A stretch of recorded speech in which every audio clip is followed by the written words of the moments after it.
Ladies and gentlemen, it's time for the moment you've been waiting for. In this game, you play as a cat.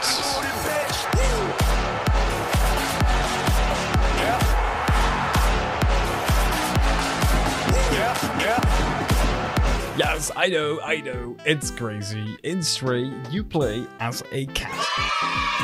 Thank you. I know it's groundbreaking, it is crazy, it is wild. That is great and all, but is it truly a game changer to play as an animal? Hey, Vsauce, Michael here. That is the question that I want to answer in today's video essay. How much do playable animals change up the gameplay, and why did the internet go so fucking crazy about this relatively small indie game? Before I start with the video, don't forget to hit like and subscribe. I've been working hard on videos lately, I've been really enjoying it as well. So I'd really appreciate it if you showed a bit of love to the passion project that I'm making right here. Thank you so much. Yay. So how did Stray get so popular? It's quite a simple question to answer. People just love cats. Not only cats, but animals in general. If I've learned anything from being an elementary school teacher, it is that kids love animals. Take any kind of animal with you to class, or show them pictures or videos of animals, and every kid will have a passionate story to tell. Many questions to ask, or just become instantly quiet out of pure interest in anything that you're telling them. Animals are just so innocent. Everything mean they do, like biting or hissing, it comes out of pure instincts. Not from hatred or differences. It's just what they do. Why do you think so many children's stories feature talking animals? Because wouldn't it be great if you could talk to your pet dog or kittens? You just want to know what is going on inside their heads. Like you dog, listen, dog. Do you actually love me? Or is it your evolutionarily adapted behavior to be cute, so I eventually give you more treats? Actually, I don't think I want to know the answer to that question. Back to Stray though, this is absolutely the reason why the concept of Stray clicked so much with people. The question still stands though, does this interest in playing as animal also translate to great gameplay? To answer this question, I first want to look at some comparable games. In what other games do you play as an animal, and how does this affect the gameplay? I think the greatest example of this has to be the Untitled Goose game. This game is a fantastic example of an accurately represented animal. From the awkward way that gooses waddle around, to the cutesy honks, and all the other general movements like swimming, flapping with wings, and dragging stuff around. Playing as a goose in this game doesn't only affect the way you move around, but it also changes something so obvious. It's the way NPCs respond to you. It's so relatable to see the gardener respond angrily at the goose stealing his rake, but not in a way that he wants to hurt the goose. Because in the end, as I've said before, they're just animals. Animals do things out of instinct, not out of hatred or differences. That makes us humans more compliant to not hurt such an annoying yet harmless creature. This doesn't take away from the fact that you, as the player, are fully allowed to play around with this human weakness though, knowing they're not gonna hurt you either way. The second example I want to look at is something totally different, an animal that gives the player a lot more mobility during gameplay. I'm of course talking about the game Maneater, in which you play as a shark. Now, this is kind of a ridiculous game, and the shark mechanics are way overblown from what a real-life shark can actually do, but it is an example of how playing as an animal can both enhance and decrease gameplay possibilities. Sharks can swim, jump and bite, but they cannot go on shore for too long or have any meaningful realistic interactions with its surroundings. I'm talking about dialogue, storytelling or character building. Now, of course, you do need to ask yourself, do I need storytelling in a game about sharks biting humans to level up their shark stats? This is a relevant question when we're talking about a game like Stray. A game which is set in a totally different world from ours. How do you make the player care about your story if the protagonist cannot have any meaningful interactions?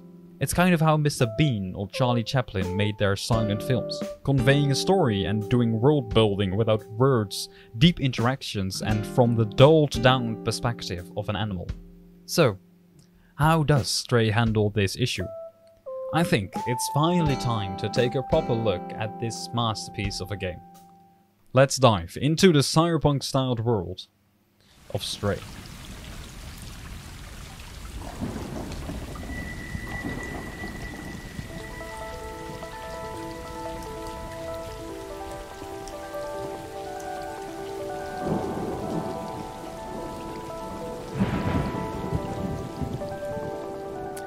When I first bought Stray, I thought it was going to be a cute indie game with mid-platforming and perhaps a clever puzzle to solve.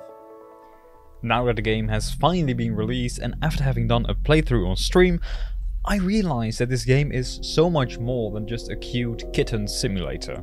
I'm making a lot of screenshots. It's a game with an important message and an extremely deep, built-out world where the characters feel real and all have personal stories to tell. Stories about how this city used to look like, what happened in all the years that have passed, and why nobody can get out of the city. It's a robot family. The story of Stray is told through B12, a tiny robot that has lost all of its memories from the days before human extinction. Whoa! Whoa! Yes, that is what cats do when if you put something on them. Yes, this is, oh my god, that's so accurate. Because yes, this game takes place in a post-apocalyptic world where the only beings left alive are work robots, the Zerg fires, and apparently some cats. You can find memories as collectibles on specific places around the city, and when you find such a memory, B12 tells you a story bit that you as a player will need to piece together yourself in order to discover the bigger picture of Stray's intriguing story. There's a legit picture of a cow here, why? It's just a random cow. One thing that you will instantly notice about Stray, the game is so fucking cute. Oh my god, it's so cute. It's adorable. Ooh. The game has plenty of cat references. From walking over your keyboard to ruin your homework to purposely knocking off liquid-filled containers and scratchies. Oh, so many scratchies. My favorite part is actually the same as in the Untitled Goose game. It's the way that the NPC robots interact with the cat. You can curl up against some of them, which makes them all go like... And there's even a robot that gets the quote-unquote strange urge to pet. Well, then do it, robot. Pet me, damn it. You can, man. It's allowed. You can pet me. All in all, the game is unbearably cute and honestly makes me want to pick up a cat myself. The gameplay movement in Stray is limited by you being a cat. This makes you able to jump great heights, balance on top of small platforms, roll containers, and yes, you can meow on command. Ain't that wonderful? Which actually, strangely, has some gameplay functions, like lights flickering to show you the way to go, and the Zergs are scared of it for some reason. The gameplay is fine for it being a 5 to 6 hour long game. It was heavily debated online if the game time should be longer, but I think if the game were to be longer, the cat gameplay would have just gotten quite boring and perhaps even drawn out. Although every moment you walk in the game is utterly adorable, it can sometimes become rather uneventful and even a bit wonky at times. The last thing I want to touch on here is the story. The story isn't just thrown in your face, and it's totally up to the player if they're interested enough to read through all the dialogue options and piece together the story bits. Now, I know it's a cliche to say, but it's kinda like Dark Souls and Elden Ring in that sense. You're thrown into this sad world and the player has to figure out what happened to it. I thought I had somewhat of an understanding of what happened to the humans back in the days of the apocalypse, but when I looked it up online for this video, turns out I was completely wrong. Now, I don't want to do a deep dive into this exact story of Stray, because that's just not what this video is about, but I do want to touch on the way the story is told within the game. Because does this mystery Dark Souls-like storytelling work for a game like Stray? Well, in my honest opinion, no, not really. I had to read an entire essay to understand what actually happened to the humans of this world, which is fine for a game like Dark Souls, which is popular for its amazing gameplay, art style and great world building. But in a game like Stray that you only play for like 5 hours, it's just a shame that you never truly find out what actually happened unless you do a proper deep dive or watch YouTube theory videos. A game theory! It's not so crazy when you think about it that the story had to be told in this way though. In a game where you play as an animal, you cannot just tell a story through conversations because, surprise surprise, animals cannot talk. The solution to silent protagonists is adding a secondary companion that can talk. Like for example Nami in Zelda or the rifle in any Pokemon game. Hey, listen! These are the limitations when playing as realistically represented animals in video games.